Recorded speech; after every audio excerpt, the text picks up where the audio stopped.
This is the employer's voice. The rollout of the NHI, as well as 10 of the 12 court cases filed against the Act, are currently on pause.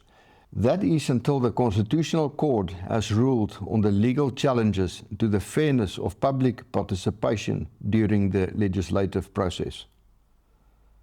This, however, does not stop the President from defending the NHI. He maintains that excellent healthcare must be available to all. No South African disagrees. But excellent intentions are not the same as excellent policy. The NHI is not a healthcare plan. It is a fantasy about state capacity that no South African in this country should accept. I'm Gerard Papenfuss, Chief Executive of NEASA. Ramaphosa has returned to selling the NHI. He defends it as the solution to healthcare inequality. His argument is simple. Excellent care should reach everyone, so the state must centralize the funding and delivery of all healthcare through a single national fund. To make his case, he points to a single success. Surgeons at Mukweng Hospital separated conjoined twins in a complex operation. Impressive work. One brilliant operation, he says, proves what the public system can do. That is the depth of his defense. One hospital, one surgery. This is what the entire defense for the NHI relies on, at least in Ramaphosa's mind. Morally earnest is not the same as strategically sound.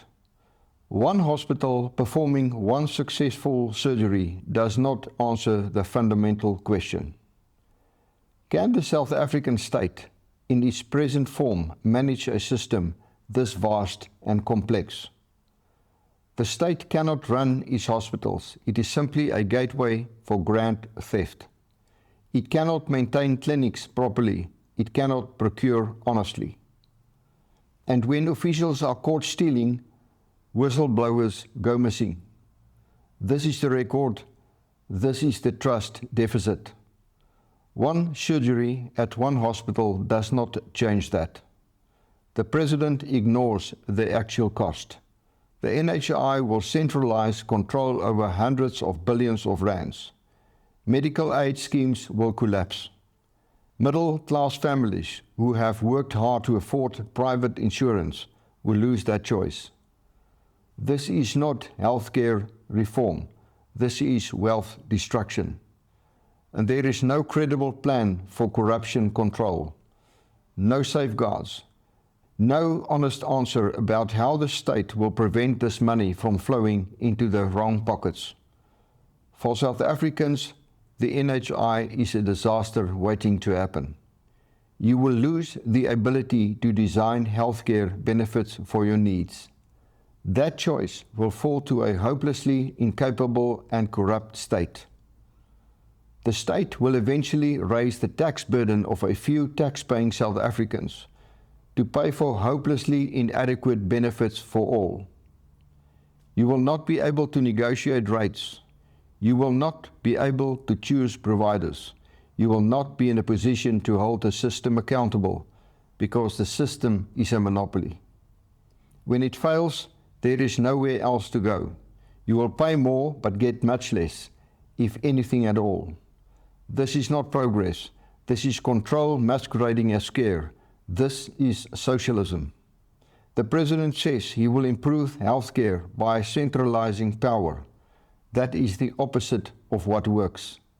Countries that prove to deliver excellent healthcare do not hand a monopoly to a state with a record of failure. They build systems with choice, accountability, and competition. Before the government takes on more power, it must prove that it can use the power it already has. Show us honest procurement. Show us safe hospitals. Show us that you can protect whistleblowers instead of murdering them. Only then can the state open any discussion on a potentially improved medical dispensation. We would all love to have a well-functioning professional public health system to which all South Africans can contribute. However, the current government cannot deliver this. In fact, many first world countries are unable to deliver this. What hope is there that this inept government would be able to do so? Right now, this is what the NHI looks like, a vision built on a fantasy about state capacity, and South Africa will pay the price. The government will forge ahead. It will use the urgency and moral language to make the case, but urgency does not change the facts, and intention does not substitute for competence.